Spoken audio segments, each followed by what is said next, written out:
And we're live! Whoa! Just like that. Hey, everybody! You've done it again. You've joined us at hashtag SPSM. Some of you are watching from video, and you know how we know that? We know that about roughly 2/3 to 3 times to 5 times as many of our viewers watch after the fact as watch during the hour. So if you're joining us and it's Monday or it's Tuesday or you're watching the sizzle reel, congratulations, YouTube works. Also, we're excited because we're here to talk with you about topics in suicide prevention, social media, technology, and innovation that don't always make it into journals or will make it into journals in the next year or two, but that are important for us to start discussing as fast as we can, meaning nowish. We're also bookending last week's episode talking about students. So the last couple of weeks, we've been talking about questions that I've been asked often in conferences over the last 6 months that I want to talk with you all about and see if we can provide a better sense of answers for things that people seem to want to know that we as an industry or field in suicidology may not be answering. I'm at Doc Foreman. Go ahead and hit me up on Twitter on hashtag SPSM. There's a simultaneous Twitter chat going on. And we have return of one of our favorite alum, co-moderators, co-producers, and all-around badass dude, Dr. Jonathan Singer. Zing is with us. He's back in the house today. This time he's full-on beardy. And we're excited. But before we get there, Mr. Tony Wood, introduce yourself to the people. Hey everybody, I'm Tony Wood. I'm the COO of Quantify, a nifty little startup. This is a BART joke. Okay, quantify.com, everybody. If you want to check that out, ourdatahelps.org is our nonprofit project. Donate your data today, donate now, donate frequently. What else is going on with me? I'm also the chair of the board of the American Association of Suicidology, suicidology.org. If you're not a member already, we're running our traditional member special, Join Today. There is no member special. It's just... other than being a member is special. Oh, but there is a drawing. That's there is. Go ahead. What's the drawing, April? So we had people fill out did the member survey close? I don't know if it just closed. We had people fill out a member survey, and someone's going to be winning a free membership.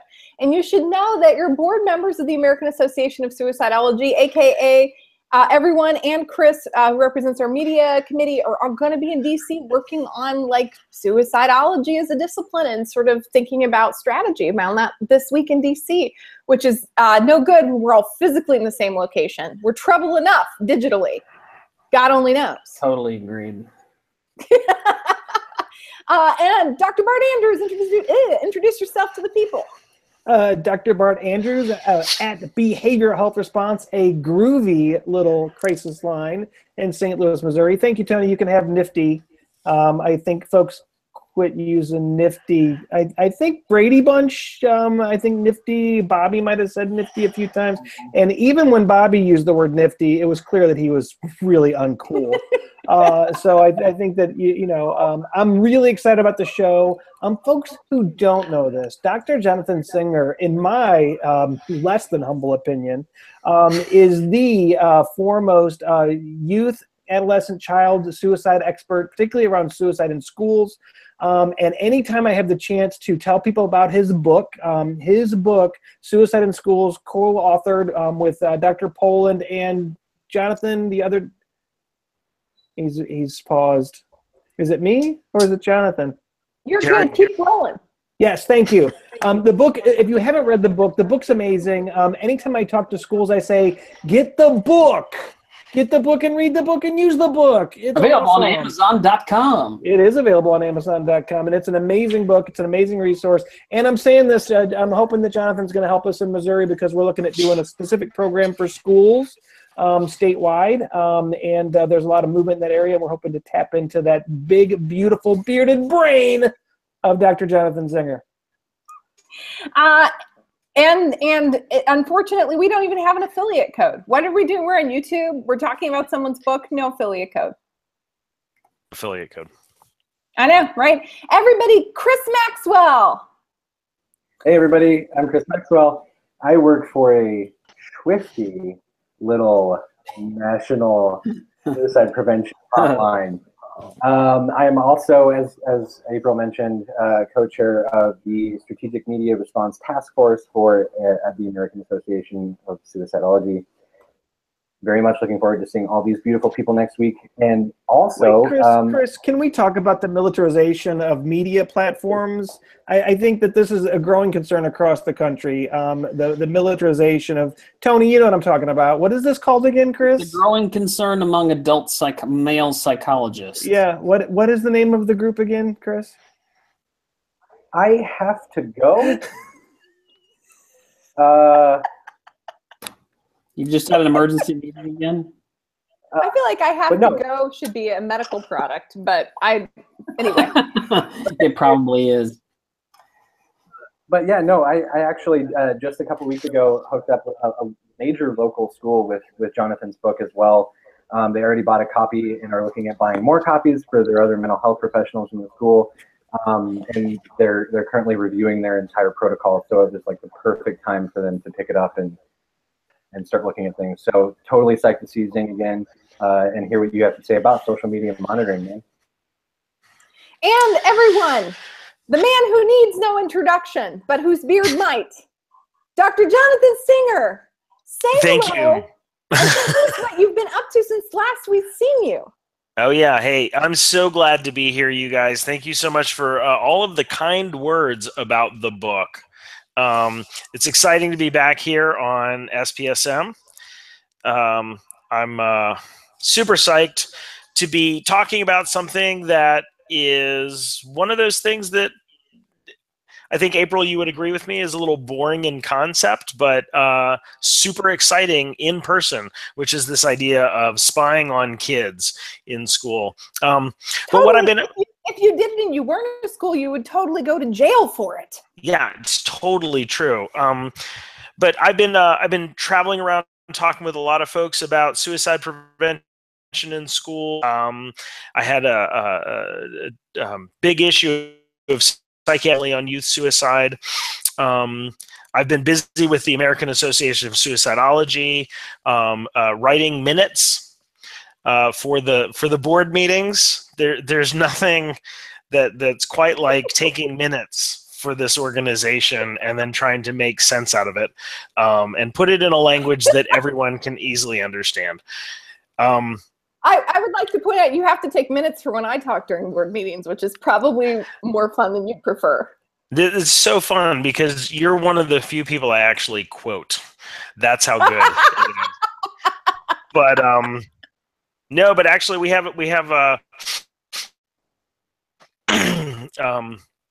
head of AAS, Colleen Crichton. She's been great to work with, and it's really made it's made it a lot more fun. So that's very nice. Anyway, that's I could just blabble on and on, but that's not why the folks paid big bucks to be here tonight, is it? Nope. Nope. Well, we sort of want you to babble on and on, but actually tonight I want to introduce this topic because this is one of those things where I was sort of peripherally aware that this was going on, but then I got like at three different points, I got questions about this particular topic in the last several months at conferences, and so it made it into my production notes for this year for us to cover. And I really wanted to book in this just as we were sort of getting in the swing of things with related to kids in October, and we were sort of getting out of Suicide Prevention Month. And everyone said, like, what happens are that school psychologists, counselors from schools, folks who are doing school suicide prevention or school administrators, or sometimes people who are parents would ask this. And they would say, so like, what do you think about social media monitoring software for schools? And I have always thought of this from the point of view of preventing violence in schools, like school shootings or things like that. But in fact, in fact, you know, we had Conrad who was on last week, and one of the things that had happened just prior to the show was that there was a kid who had been on social media publicly posting that he was going to bring bullets to the school and poison gas and a whole bunch of other things. And of course, we took screenshots of the text messages of girl talking about that a kid was saying this, and we Several parents had those, and we all screenshotted our, what was going on our kids' phones, and we emailed those into the administrators, and then they took appropriate action. So that's one of those things where there's the concern about the safety of the whole school, and there's also concern about the well-being of the kid making those statements. And they're a kid, they're not an adult, right? So we're not, well, there's a criminal piece of that. We're also thinking about the kid's well-being, what's going on. And so the school, of course, then did all those things that was appropriate, and then followed up, by the way, between last week and this week, followed up with us about that. And so, of course, I'm like, as a parent who doesn't want my kid to get shot, I'm like, absolutely, let's just monitor everything. No guns, no, don't shoot my kid to death. But I had been asked about, like, well, what if we start monitoring social media for kids who are talking about suicide, non-suicide, self-injury, mental health conditions, and then we intervened with things that kids are posting publicly on social media, but not necessarily during school hours. And schools are already doing that using software products that they subscribe to. And Chris is going to talk about Bark, but I found, like, it was called... there was Digital Fly, there was Snap something, I can't remember what it was called. And I mentioned it in there, but I actually looked at maybe 5 or 6 of these different things. They have very different informed consent. Schools have different informed consent if they inform people that they're doing it at all. The cost could range anywhere from $14,000 for a whole school district, so super cheap, up to $40,000. The services that they provide can range widely. We don't necessarily know what's going on with the data. So they're monitoring students' public social media, but do kids really know? Can they really have informed consent that when they're posting about the fact that they want to kill themselves or that they're self-harming publicly, do they really understand as kids developmentally that this is public, that somebody's going to get this data, that this data is going to become part of what may be a school-related intervention, and then once they're out of school, once they've graduated and left that school or moved, who owns that data or who owns that information about the kid? And so this became like, I had a lot of questions, and I recruited Dr. Singer to talk about this. And so Zing, I'd love for you to talk about it. Yeah, so the I think the tool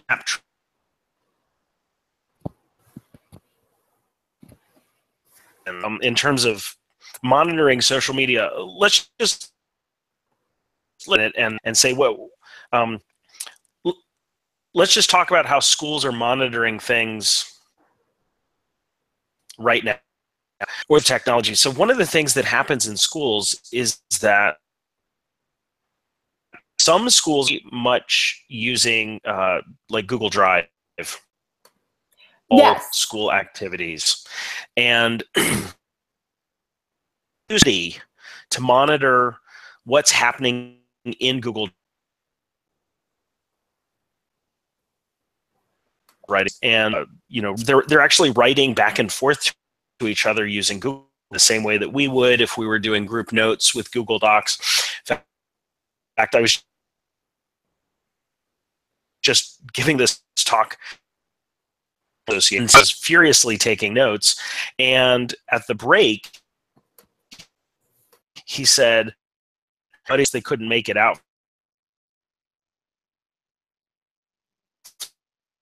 Doing a Google, and they're having conversations, and while you're talking, it's amazing. There's already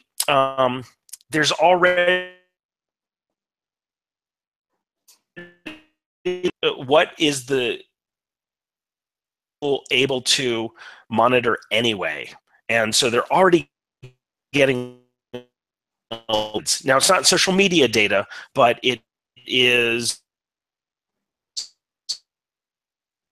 on school technology, school. And so I think that's the first place to look at. Yeah. We're going to vamp because you were losing a lot of your language. Reboot your computer and come back, and we're hoping that it improves because of magic.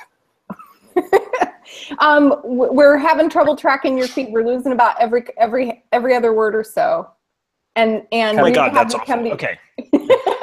It was doing fine during the pre. So But we'll Bart Andrews will sing 70s show tunes for you until you get back.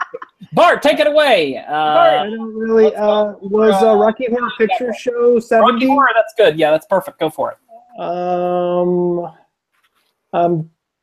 I don't. I can't do. I really can't. I want to. I would try. I want to. I want to, Tony, but my singing voice is really. Could you do some shows about? Can I just tell you? maybe could I get you and Chris to start maybe talk about, and Tony to talk about the Electronic Frontier, is Electronic Freedom Foundation, the EFF, because they actually put out a paper on this. Foundation.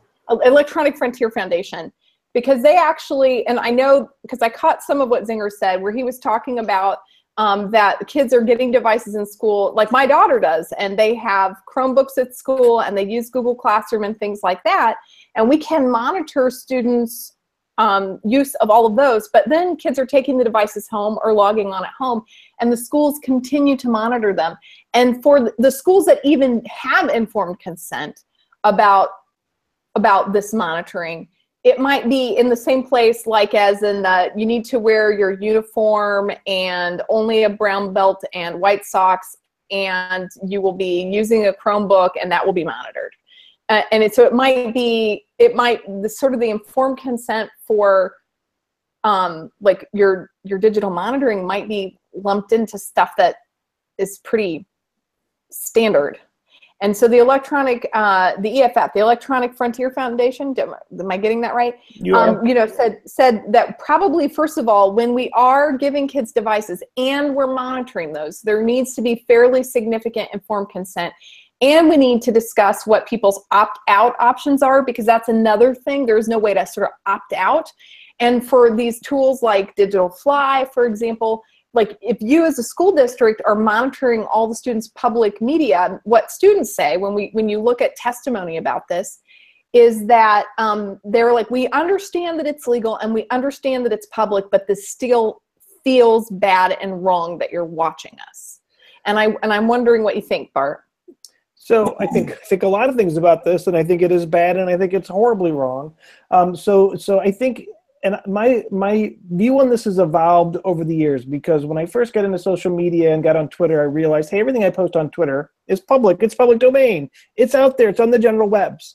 But in going back and forth and talking to people, listen to this. When I'm out on the street talking to Tony and I are walking out on the street, what we're talking about is public domain, right? It sure is, right? Sure is. That doesn't mean that I want people following me and Tony around, listening to every word we're saying, recording it, and then using it for some purpose that I didn't agree to. So I think for me, one of the things that's really clear is that there's two different things. One, there's, I think, sometimes a lack of awareness that what you're doing is in a very public space.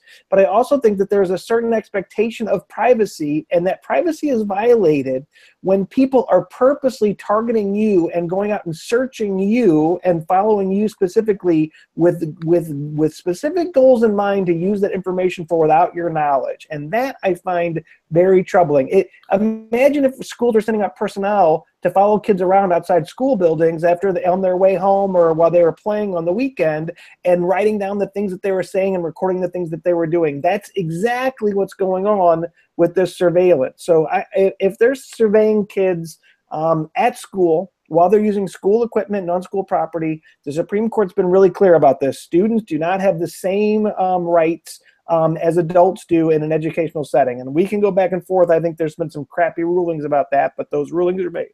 But when they walk off those school grounds, that information's theirs. And for schools to be snooping around on students and using that information, collecting that information for what they say are good purposes. Of course, everybody involved in creepy stuff says they're doing it for the right reasons. Well, okay, sure. I believe that. Not really.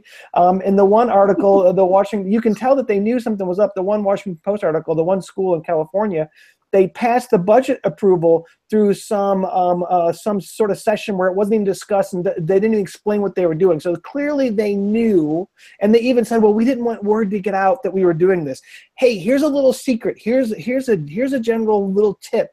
If you're doing something that you don't want people to know about, there's a good chance that what you're doing is jacked up. So you take that little little but no, there's no but. Devil's advocate, but they're using this to intervene with people who are at risk of suicide. And there are stories of kids who were attempting suicide, who the adults then were able to find out and get the kids help. There are, of course, things like my son, where there was a kid who was planning some sort of violence at school, and it was telegraphed because kids, don't always make good judgments and often say what they're about to do.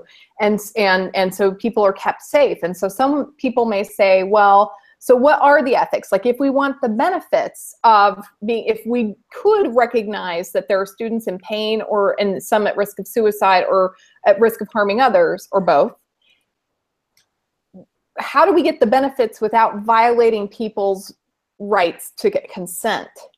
I think it's an important discussion. I think the end argument that you make is, well, okay, if we violate this thing, but we're doing it for a good reason and we save somebody's life in the process, isn't that a greater good? And I say no. I say it's not a greater good. And two, it doesn't really protect people the way that you think it does, because if kids have due information, if they're notified that in fact we are monitoring you, then they will change their behavior. They will create accounts that you don't know about, and they'll make sure that you're not aware of these things. You're also teaching them not to trust, right? That in fact this is Big Brother type stuff, right? So if you really I mean, let's be clear that it's not really, it's the way that culture talks about it, but it's not really Big Brother type stuff. What do you mean? We're not doing thought control and changing the language of it's not really that kind of totalitarian stuff. This is like, oh, we noticed that these kids are talking about suicide on their laptops that were given to them by the school, and maybe we should do something about that. But wait, this is good, Tony, because we're not just talking about laptops given by the school. We're talking about them monitoring kids' social media activity that's not school related or on a school device when they're not at school. And I bet Chris is going to agree with me 100% on this. I actually do, Bart, for once. Both Bart and Chris agree that all media should be monitored at all times for all purposes.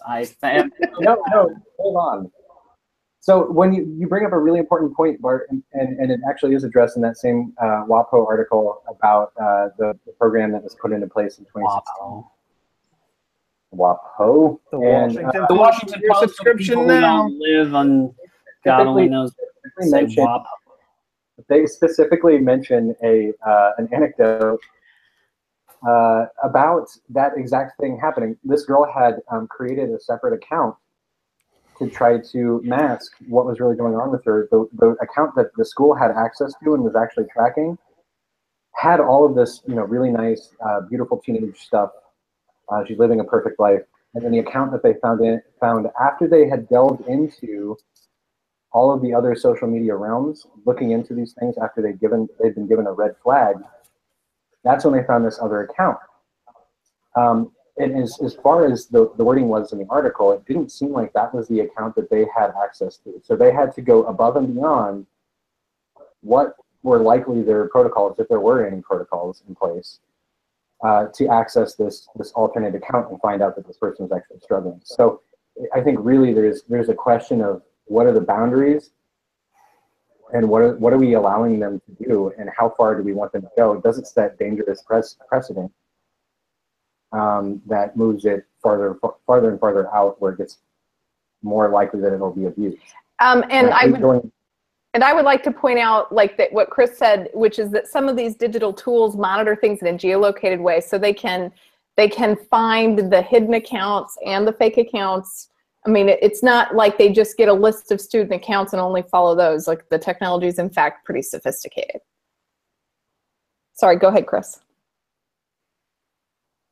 No, that was it. I just think it's really important that we just have some sort of boundaries in place. There have to be clear-cut ethical guidelines, protocols in place that, yes, while teenagers and students aren't entitled to the same level of freedoms and expectations of privacy, they're still people, and we are setting them up to understand how society works in the future as well. So if we are setting them up to expect that they are always going to be surveilled, and that they are always going to be in danger of someone taking advantage of the information that they're posting, it's going to change how people interact, I think, fundamentally.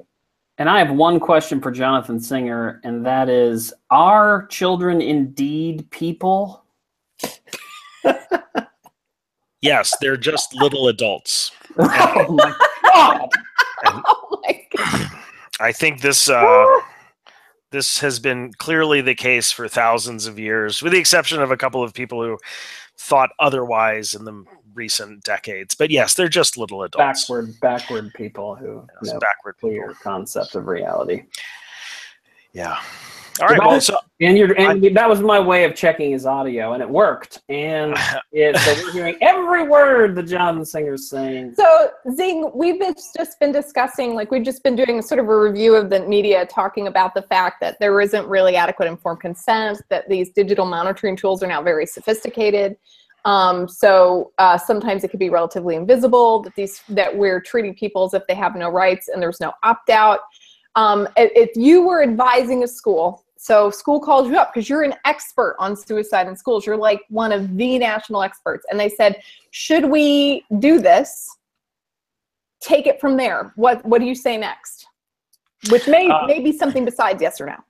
Yeah. So I think one of the things to find out is, I think you guys have probably talked about this, like what is it that the companies are doing with the data, right? What is it that happens?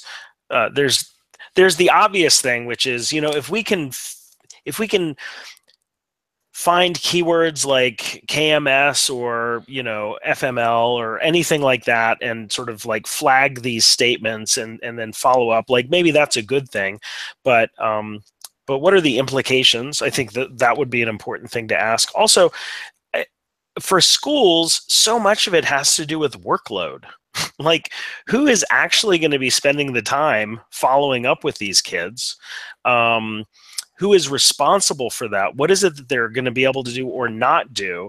And then in terms of like agency, not like social service agency, but in terms of our agency, what is the role of students in all of this, right? There's this idea that the technology can be used to do these things. Are there things that students are already doing, that staff are already doing, that we are assuming the technology will then take over those duties, or that they will replace them somehow and they're maybe not going to do them as well, or they're going to do them even better? So at this point in my answer, the school would be like, wait, seriously, we're paying you for this kind of drivel? Like, give us a straight answer. And I think, I think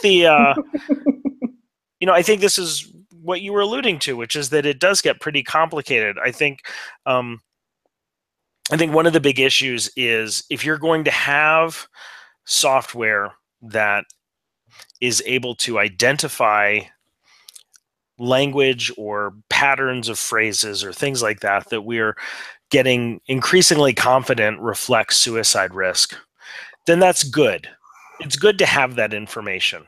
But you have to have that in the context of everybody being on board with what happens with that information next. Not just, like what happens to that information generically, but like literally, like what happens next? Who is responsible?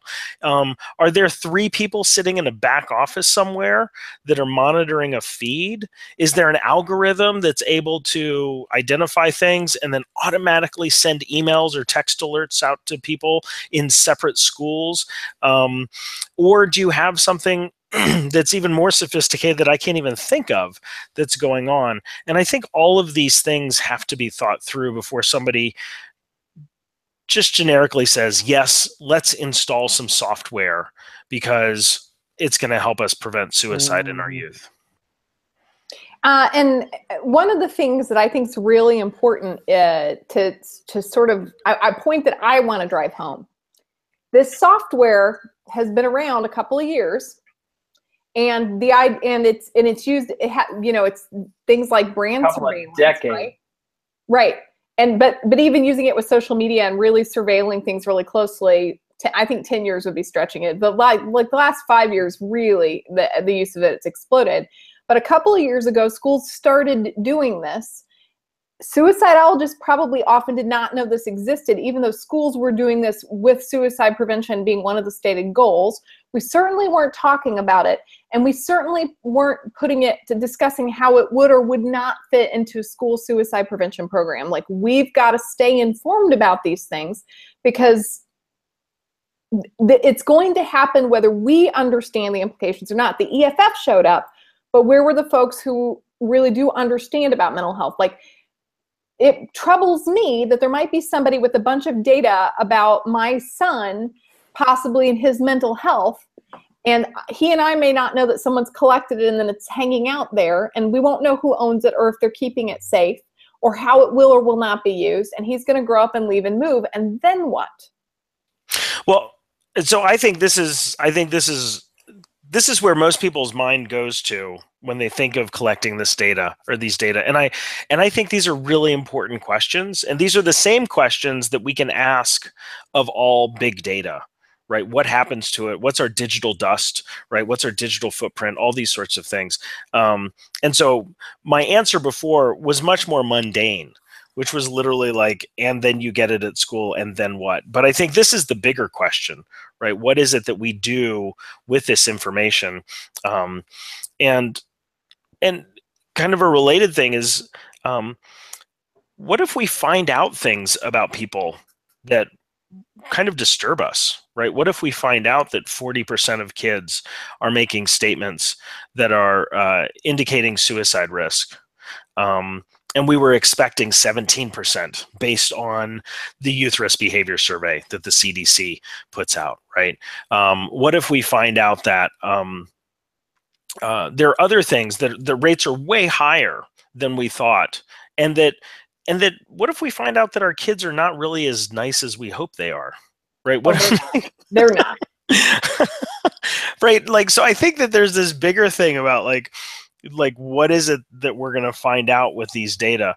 The good news is that we could also find out things that Desmond Patton has been talking about in his research, and he's out of Columbia University, and he looks at gangs and internet use of Twitter and things like that. And he's found out that you can have known gang members, and you look at their tweets, and only about 4 or 5% of them have anything to do with what we think of as gang violence. And the rest are sort of everyday things: love, loss, trauma, mundane stuff. Have you seen the one about gang members tweeting and the amount of trauma and emotional dysphoria and pain, like people expressing real true distress and suicidality as well as aggression? Like, that's what. Yeah, and exactly. So, like, you know, there's that 4 or 5% that's like, oh, gang stuff, and then the rest of it is just like kind of life, right? What young people talk about. What young people talk about. Just regular folks. Gang That's members are people too, Chris. Yes, they are. So anyway, so if we're thinking about ethics and we're thinking about where to go with this, I think one of the things that we have to have simultaneous conversations about is what does it mean for us to get a fuller picture or a more accurate picture of what's going on in the lives of kids? And does that then make adults more responsible for what's happening if we know? Or do we have less responsibility because we're sort of leaving it over to, you know, the tech overlords to kind of solve our problems for us? There are no tech overlords, by the way. Tech overlords are people too. Okay, officially there are no tech overlords, but personally, I appreciate everything the tech overlords may or may not officially do for us or with us or to us. Jonathan, real quick, I just like that the point that you just made about responsibility of adults. Like, if we know certain things, now we're responsible for addressing them, whether it's a liability factor or whether it's that we actually care, which I hope it's the latter. But then there's the question of which adults are responsible for dealing with whatever the situation is. Is it a combination of students' parents and faculty, or how does that work? It's really the big brother. He's raising my kids. And Mark Zuckerberg. Procter and Gamble. So I think this is a really, I think, Chris, your question is a really good one. So if if school software identifies something and there's school staff that's monitoring it, but it's happening outside of school hours, and it doesn't clearly relate to attaining educational outcomes, then what is the school's official responsibility in that? And should that be handed over to the parents? What if the parents say, well, this is not this is not a big deal. I disagree with your assessment. I think that these are not answered questions yet. Ideally, school staff and parents will be on the same page, but we've been doing this for decades, right? Parent-teacher associations, things like that. There's some areas where you have parents who have more time and resources and are more able to be involved in schools, and you have schools where that's not the case. One, because parents don't have the time or resources. And then you have other parents who were like the parents that I used to work with in Austin, Texas, who were really traumatized by the people that worked in the schools, because the parents were beaten for speaking Spanish in school, where they were basically told, you are not a particularly valuable person because we don't see you as quote unquote American. And so if you let's talk about monitoring in that situation, right? Let's say you see some gang activity or suicidal ideation, right? Let's say you see suicidal ideation, and then you call a parent. The same questions that pop up, whether it's the information's been found via social media or some other way, has to come into the conversation. I think the concern is if you're monitoring social media, there's just more data, right? And there's more likelihood that you're going to get noise. And what's the signal? I mean, I know that we have that graphic goes around, what if the noise is more important than the signal? But for practical, I'm at the school, I want the signal. Like, I want to know what is the real deal, like risk here for this one kid. Is this real? And then how do I respond to the parent? And I think those are all big unanswered questions. We're going to be able, by using this, we are getting data about kids and their risk and their mental health that as clinicians, we're not comfortable sort of in the regular sort of incorporating to our clinical assessment. Schools are going to have it, and they're going to have it with kids. Another part that I did not mention that I think is really interesting when it comes to all this mental health stuff is, I don't know when you were in graduate school and you were trained about doing informed consent. I remember we had a purple sheet, and you better verbally say all these things, and they better sign it. And although there was this ideal that there might be this collaborative discussion about when things are confidential and when they're not, and how I'm going to handle things, and this is the nature of our relationship and what we're agreeing to, and all that other stuff. It was really important that you sort of hit all those points when we're getting videoed and that got signed and dated. We know that this kind of surveillance is happening, and we know that some students get some information about it and some not at all, and it's highly variable. And a judge said this has never even really been heard in a court, how legal this is, or how appropriate this is, or what these kids' rights are, what the school's rights are, or how you would do informed consent. So even take the legal piece away and just put the ethics piece. No one's thought about what is an informed consent like? What are the ethics of this? There is no standard, not legally, not ethically, not professionally, not in the education system. People are just doing it. And what would you say to that, Dr. Singer? Well, for one, I would say that our professional organizations have been developing standards for practice with technology. Whether you're psychology or counseling or marriage and family therapy or social work, the National Association of Social Workers, in conjunction with a bunch of the other organizations, just came out with the technology practice standards. It's an update from the 2005 version. And so there are standards about informed consent and technology. If data are being collected that are being used by people with a social work license, agree, and that are licensed, you need to let your clients know. And so if I, as a social worker, received information from somebody in a school who said, look, this is what we saw, this is what we heard, we've contacted the parents, I would have an ethical responsibility to say, so I want to let you know that we're going to be talking about some things that were found on the school's computers, right? These are things that you did, or that you wrote, right? Or that you said, or you snapped a picture of, or something like that. And that would be part of my ethical responsibility. Now, it varies by profession, but I think that,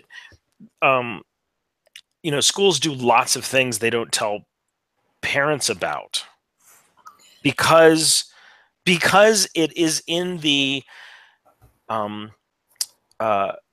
because it's for educational purposes. Like there's no. So I interviewed Jim Mazza and Dave Miller for the Social Work Podcast about schools, and they made this point. They said, "Look, there's no expectation that a teacher will check in with parents about how they're teaching math, about how they're going about their educational objectives. That's not the parent's domain. That's not the parent's responsibility." And the closer we get to understanding social emotional learning, educational outcomes, that you can't have sort of emotional well-being distinct from learning, I think the more blended you're going to get with this idea that, look, if I'm doing something for the emotional well-being of the student in the service of educational outcome, I don't know how much I'm going to have to talk to parents about that, because that's just going to be part of what we do as educators. Now, I don't know that that's ever going to be sort of like we never have to talk to parents, but if you're not talking to parents, the question is, do you then have to talk to the students about it, right? And if you did talk to the students, what feedback would you need from them to say, not only do I understand, but I give consent, right? And at what age? Does it fall on the state guidelines? Because every state has a different age for what we call consent for services, right? In the world of mental health. And so I think that specifically around suicide risk and monitoring kids with social media, I think that mental health providers have a different ethical responsibility than the educators when it comes to how they're using that information and the kinds of consent that they receive from their clients. I also think that there is a more important discussion, more importantly, the discussion between the company that is collecting the data and the school, and then the parents, has to happen about what information is being collected and why. Now, if you have sort of sophomores, juniors, and seniors, and you're talking to them about privacy and what's online and sort of their role in as digital citizens, I think that's totally appropriate. And it means something different than if you're talking to an 11-year-old, 12-year-old barely hitting puberty in 7th grade and understanding what it means to be an adult. So I do think that it varies, but I also think that there are all of these different players involved that have different roles and responsibilities for their profession. I think it's a fascinating and evolving conversation. My specific question for Jonathan is, how do we think about the effect on the community of the impacts from a many negative outcomes? And I can punch, we can punch a lot of buttons here, deaths, harm of various sorts to either themselves or other people, all sorts of terrible stuff that happens in school, bullying, hazing, et cetera, et cetera, et cetera. We know these things have negative effects. I think we can all agree that they have negative effects on the community that is an educational system. So how do we balance that? How are we meant to consider balancing that with our sort of duty to, and to be clear, I am an EFF donor. I believe in the EFF's mission to promote and protect the First Amendment in the context of electronic communications. That's what they do. That's why they took this position, because they care about individual rights for individual people. However, in an educational, I can't argue that in an educational environment, especially primary school, that this is a thing. Like that you shouldn't try to provide as safe of an environment as you possibly could by doing something about it. Now, what exactly? I don't think we have answers for. I don't mean that. So go ahead, guys. Bart, do you want to talk? You So like I think that Tony, and I love so I think I have huge concerns about the level of authority and responsibility we're putting on government agencies. Schools are government agencies, plain and simple. And I think that this idea that our schools need to make our kids' life safer, both at school and outside of school, is starting to step into an area that I find absolutely terrifying, to be quite honest. That's the last place I want the government involved, is in my family's personal. So would you do it as a parent? Would you sign up for this as a parent? So no, I would not. And so here's some things that are really very clear. One, that schools are doing this, and they haven't even considered all of these implications. They haven't provided due notification, and there's no transparency and no accountability. We've got no idea what they're collecting and what they're doing with it. One of the things that the article points out. And to be clear, the school's not collecting it. It's the. Yeah, but the schools. In many cases, they don't really know either. So that's another interesting thing. So, but the school's getting it. The school's getting flagged. When things get flagged, the school does get the information. They absolutely do. Well, they get the derivative usually. In the cases that I'm aware of personally, they get derivative information, but they don't really understand what the data collection looks like. They don't have anybody that's competent. But they clearly know that this student said X, Y, and Z. They think that's what they said. Yeah. So So okay. Now here's the other thing. What the article points out is that that in one of the schools, the bulk of the students that were impacted by this monitoring system were students of color. What a shocker, right? Yes, so here's what we don't know. We already know that students of color face disciplinary procedures at a rate of 3 to 4, sometimes 5 times that of white students. We know that we have, even in many schools of color, we have predominantly white administration and often white teachers. And nobody is going and looking at the decisions that these faculty are making about and their discretion. And this is why the government is such a bad place for this to live. The government and government officials, like school administrators, will make decisions that we won't know about. Which students are they really, are they doing something about this information? And which students are they getting the information? And it's like, oh, well, that's so-and-so. We're not going to worry about so-and-so being a bully or being mean, right? And so I think that people get hung up on the fact that, well, this could save lives. Well, it certainly could. I'm not going to stand here and say that we couldn't. And also the distinction between data collected from students on school systems during school is a very different thing than data collected on students on their personal accounts when they're not at school. And that's what these systems are doing. I think that's incredibly dangerous. And the more we expand government's role in our personal lives for safety reasons, the less safe we are. Because if you know anything about government, they don't make great decisions with our information. They rarely make decisions about information, period. It just sort of happens. However, it's an emergent process from a program that they choose to implement. It doesn't occur to them until usually after they've done it. And it doesn't even occur, there's no individual that is the government. But I digress. The point being, in the United States, for our international listeners, we don't have a federal system in the United States. We have a Department of Education that is in charge of certain parts of it, but the school districts themselves are local entities. For everybody that's not from the U.S. that may or may not ever see this, these governments that are in charge of this are local governments. So they are like just really quickly, a county. I live in Louisiana, where a whole lot of people, middle class, kids don't go to public school. My kids go to public school, but many of their peers go to private school. Absolutely. So what if a private school does it? Private school does what? Collects But if data? a private school can get a digital fly, it's $40,000. They can get a digital fly subscription for the year. They can get some informational derivatives. They could get population health information about the students. They could get information about individual mental health, cyberbullying, violence risk. They can do that right now, and they're private schools, so they're not even a part of the government. That's correct. So then what? I think that's great. So I think that you have it's a really interesting situation because in some ways private schools are a good testing ground for this stuff, right? They're sort of like closed, contained universes, and oftentimes they have money.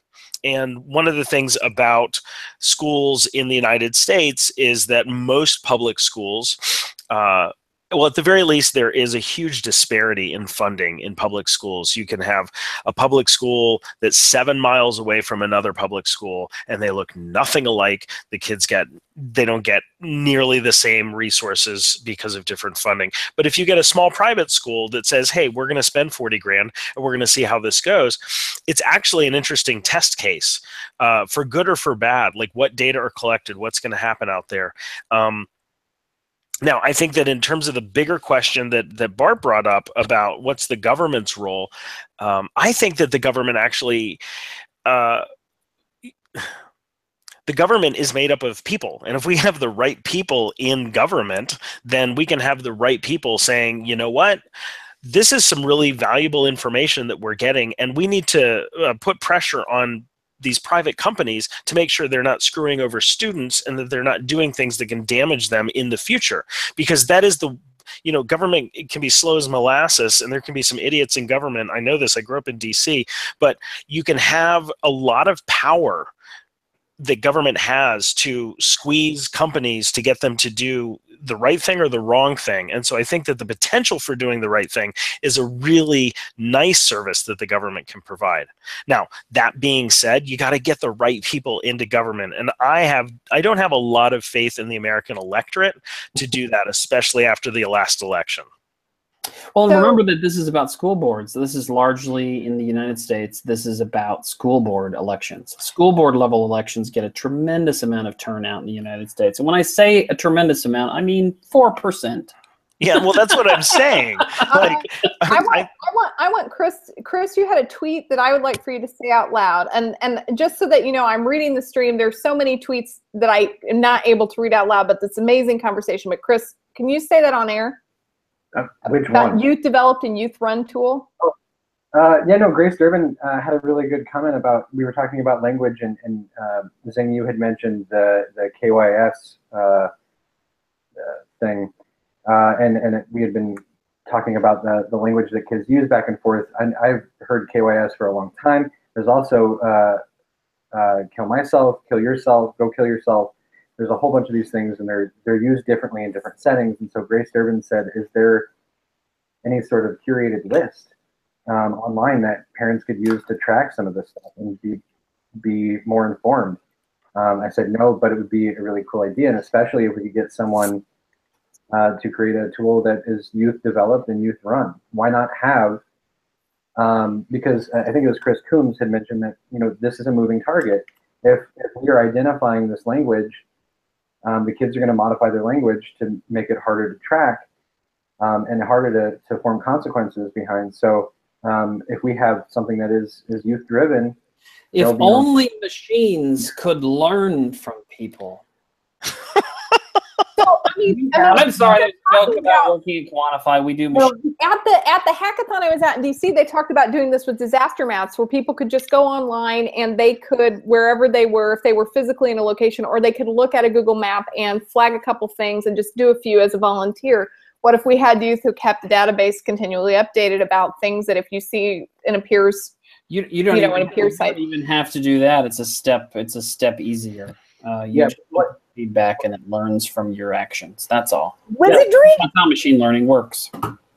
What you're talking about, Tony, this would be a tool that tracks larger long-term trends of language, and then it starts filtering out specific words or phrases. So, yeah, better human in the loop machine learning is the whole thing, and you can Google it. Human in the loop machine learning. What if there was opt-out, shifts over time? the kids were involved. So youth were involved in saying what was valuable, and schools and parents and kids got information. Would that make it more palatable, Bart? And I want to step back and say that, like, good models are validated models. So there's science involved. When you create a model to detect something, there's science involved in that, like Baconian scientific method science. Not like, oh, I think this is a great idea and I'm Mr. Anecdote and everything's fine. No, I mean like statistical relevance. So you can just ignore that part, because if it's any good, if the models are any good at all, they're valid. There's a signal there. But do you want that signal or not? I don't know, Bart. Well, I think it's a good question. I'm willing to bet dollars to donuts that these folks are not using fancy algorithms. They're using keyword searches to identify things. They're not even using scientifically validated means of identifying risk. And just like, okay, so KMS. Oh, dear Lord, let's get an alert on every kid that says KMS online. Jesus friggin' Christ. You know how many kids are texting KMS on a daily basis? That's not a signal. That's noise, man. So Quantify does not do keyword searches. We do machine learning. Yeah, I know. You got a big old machine learning tool that you use, and we all know about it. We got dozens of them. So here, my 2 cents on this is, and ladies too. For me, our best is called for me, it's about transparency, it's about openness, and it's about limiting the role of government in our lives to where government influence belongs, and it doesn't belong in our kids' personal data feeds. But that's my 2 cents. Do be aware that this data is already out there. This is just schools asking to use it for their good. But it's not like the schools invented or created or collected the data. The data is already there. Yeah. I think yes. Sing. Okay, so Bart, your point about kids using KMS all over the place is really good, and this gets back to my earlier point, which is that when you have people on the ground in schools who are supposed to respond to this, how do they filter stuff out, right? It would be great if we had some machine learning that could help them out with this.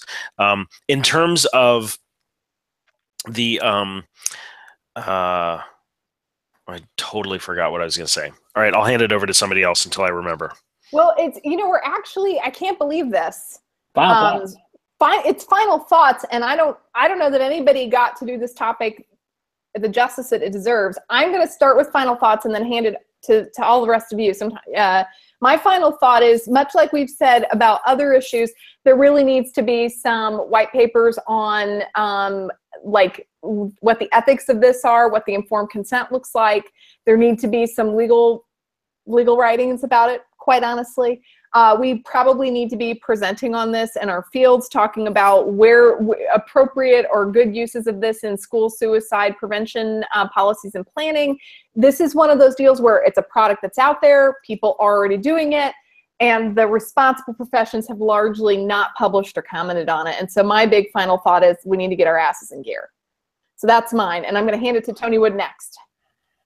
There's some wonderful emergent products and services that are not made or influenced by Quantify that do really cool stuff, and you can't ignore the coolness of it and the interesting potential for the good that it can do for everyone. However, April's not wrong, mostly. That's a good final thought. Bart Andrews. Final thoughts. Just quoting, if folks haven't talked or heard about Dr. Craig Bryan, Dr. Craig Bryan made the point that, hey, sometimes people just want to jump in and do something because doing something is better than doing nothing. And I'm not sure in this case that that's actually that doing something is better than doing nothing, because there's real damage and harm. There's definitely some things going on with this without a lack of forethought, without transparency, without any rules or ethics around it, that I think is really dangerous. And I'm not a big fan of giving any government agencies any leeway in the lives of my kids or anybody else's kids until they can demonstrate exactly what they're doing, and there's open transparency and we know exactly what's going on. And we've been informed, my friends, and that's not what's going on here. So I give it 2 Bart thumbs down. Final thoughts is you agree with Craig Bryan. Sometimes doing nothing is better. I do. I feel like I want to text him. Craig Bryan never said doing nothing is better than doing something. Craig Bryan said the other thing. Hey, Tony, just let it rest. Something is better than doing nothing. Just let it rest. Chris Maxwell, save us for Christ's sakes.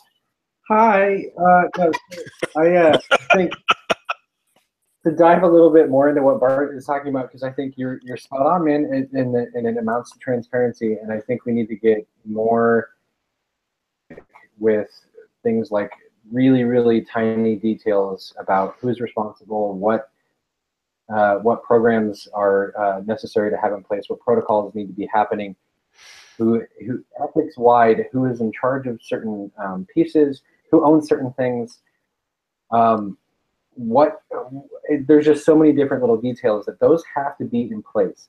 The expectations and the responsibilities have to be in place before any one of these programs can be implemented. Otherwise, we are risking a lot of abuse of power, I think. Shame, since we're doing such a good job now. Jonathan Singer. Tony. All right, my last thought is that, one, I think it's great that we're talking about this. I agree with what April said about we really need to get more discussion about this. Two, I disagree with Bart that having government involved in this is problematic, but I do agree that to the extent that sort of faceless bureaucracies are making decisions without the best intent or the best interest of the people in mind, that's problematic. I think that the thing that scares me actually is the companies themselves, because I think you have a bunch of really smart programmers who can do a lot of really cool things, and there's got to be some sort of bottom line somewhere. And so there's no money in schools. I know programmers are always thinking like, this is great. Like, there's a school district, it's got $1 billion budget. This will just tap into like 1% of this and make some money off. Like, it just doesn't happen. And so the question is, where does the money come from to fund this? Where is this happening? And I think that those are some of the ethical issues that really need to be addressed before we can sort of move on to some of the other important things that we've talked about here today about monitoring and things like that. But with regards to the monitoring, I know I have like 7 final thoughts. I think that the list that Grace Durbin talked about is where most people's brains are. What are the words that kids are saying? How are they communicating suicide risk? Whatever that looks like on the back end, if it's machine learning, if it's artificial intelligence, whatever you want to call it, and we can identify it, like, we should be doing that. If it's actually a list and you're a parent and you're like, oh my God, KMS, I didn't know what that was, but in this context, that makes sense to me that my kid might be at risk. Now I can do something about it. I think more information is better in that sense, and educating people about what that means and what to do about it is something that we have to do more of. And that's it. Perfect. On a dime, Dr. Singer. Everyone, it's been another hour. It's SPSM, Suicide Prevention Social Media Chat. I know many of you, like I said, 3 to 5 times the number of viewers watch this after the fact. Let's watch it during the show. I do recommend that you check out the October 1st SPSM, where we talked about parents using technology to manage and monitor kids' cell and internet access and media access. Bart is definitely on the end of don't monitor, and I'm definitely more on the end of I do monitor, and I tell them sort of what's going to happen. But wherever you fall ideologically, this is something where if we're thinking about kids and suicide is a leading cause of death, and these technologies exist and are already being used, it's something that we should be talking about and we should be knowledgeable about as a field, and we should be commenting on. And I loved tonight's comment that we should be involving youth in the design, consent practices, and deployment and follow-up of all of these practices. And I think that's great. Everybody have a wonderful evening. Look for the curation. Look for the sizzle reel. Bye, Everyone y'all. take care. Thank Bye. you, guys.